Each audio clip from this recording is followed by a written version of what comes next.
O videonu unutmayın şu. Değil mi?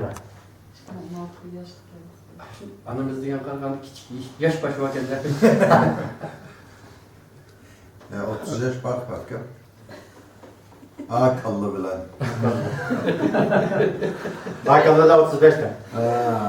Kalla alışkanlıklar. Kalla dedim ben, kala demedim.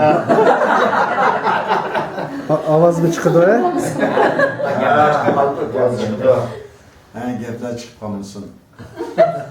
Yandır bağını öfken. Ben toplamayı yaptım. Tatlım ha?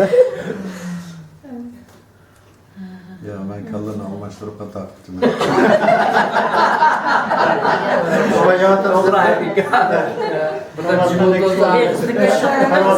Her kimin kalırsa özür yapsın. Şirketiye kalktık başı başka bedenli birisi oldu şu an. Endişi yapın onu diyorum. Yine de siesta. Bu sigara yiyor. Bir olgun bile